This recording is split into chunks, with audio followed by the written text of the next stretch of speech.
Thank you. Thank you, everybody. Good evening. You know, I had an entire speech prepared for this wonderful occasion. But now that I'm here, I think I'm going to try something a little different. Tonight I want to speak from the heart. I'm going to speak off the cuff.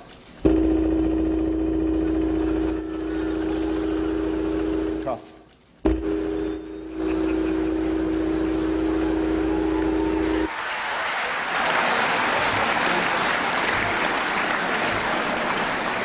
Good evening. Pause for laughter. Wait a minute. This may not be working as well as I... Let me try that again. Good evening, everybody.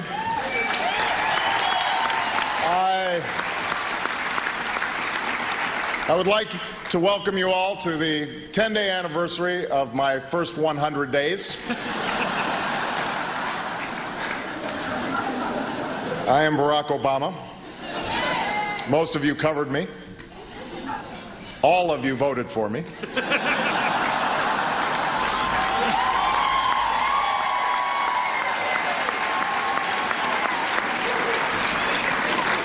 Apologies to the Fox table. Where are they?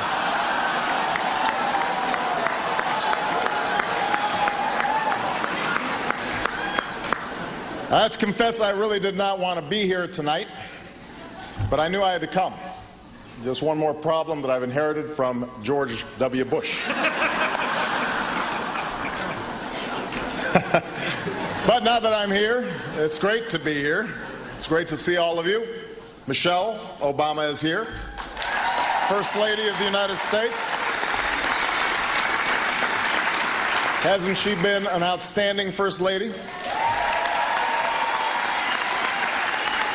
She's even begun to bridge the differences that have divided us for so long, because no matter which party you belong to, we can all agree that Michelle has the right to bear arms.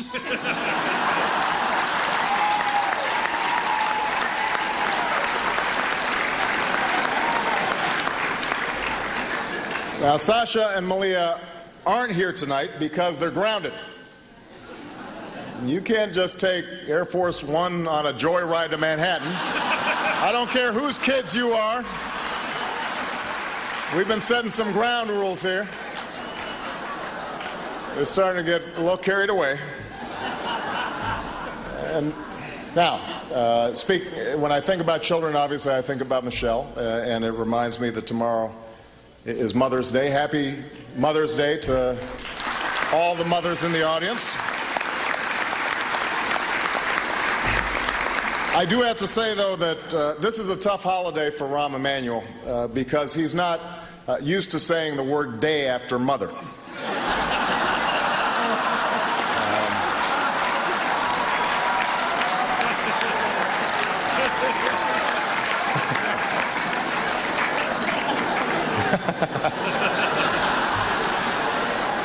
That's true. David Axelrod is here. You know, David and I have been together for a long time. I can still remember it. I get a sort of, I tear up a little bit when I think back to that day that I called Ax so many years ago and said, "You and I can do wonderful things together." And he said to me the same thing that partners all across America are saying to one another right now: "Let's go to Iowa and make it official."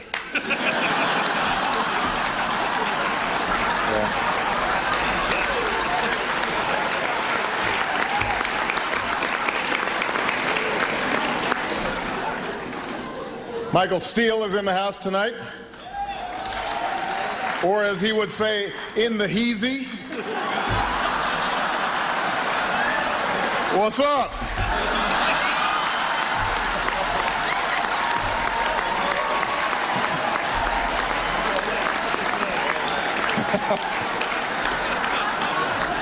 Where's Michael? Michael, for the last time, the Republican Party does not qualify for a bailout. Rush Limbaugh does not count as a troubled asset. I'm sorry.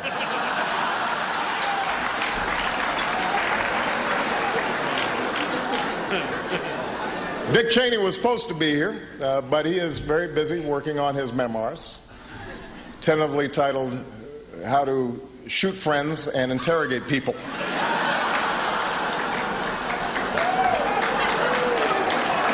You know, it's been a whirlwind of activity these first 100 days. We've enacted a major economic recovery package. We passed a budget. We forged a new path in Iraq, and no president in history has ever named 3 commerce secretaries this quickly. Which reminds me, if Judd Gregg is here, your business cards are ready now. All right. On top of that, I've also reversed the ban on stem cell research, signed an expansion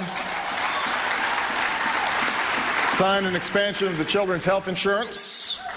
Just last week, Car and Driver named me Auto Executive of the Year. Something I'm very proud of. We've also begun to change the culture in Washington. We've even made the White House a place where people can learn and can grow. Just recently, Larry Summers asked if he could chair the White House Council on Women and Girls.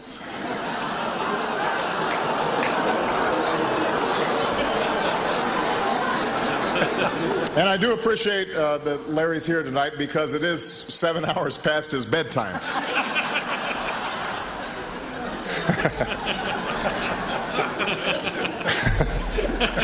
Gives like that one.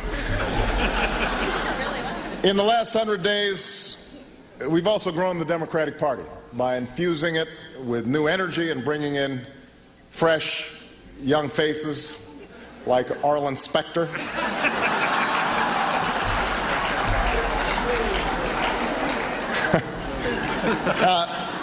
Joe Biden rightly deserves a lot of credit for convincing Arlen to make the switch.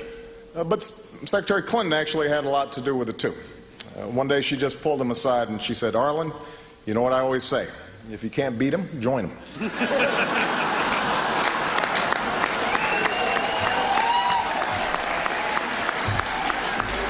Which brings me to another thing that's changed in this new, warmer, fuzzier White House, and that's my relationship with Hillary. We had been rivals during the campaign, but these days we could not be closer. In fact, the second she got back from Mexico, she pulled me into a hug and gave me a big kiss, told me I better get down there myself, which I really appreciated. I mean, it was nice.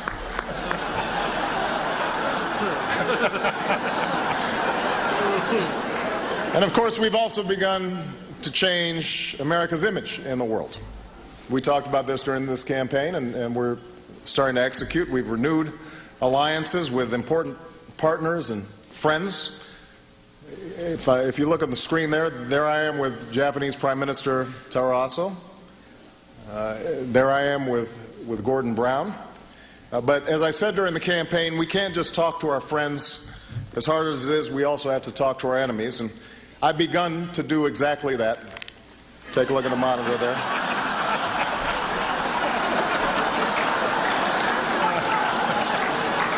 Now, let me be clear. Just because he handed me a copy of Peter Pan does not mean that I'm going to read it, but it's good diplomatic practice to just accept these gifts. All this change hasn't been easy. Change never is. So I've cut the tension by bringing a new friend to the White House.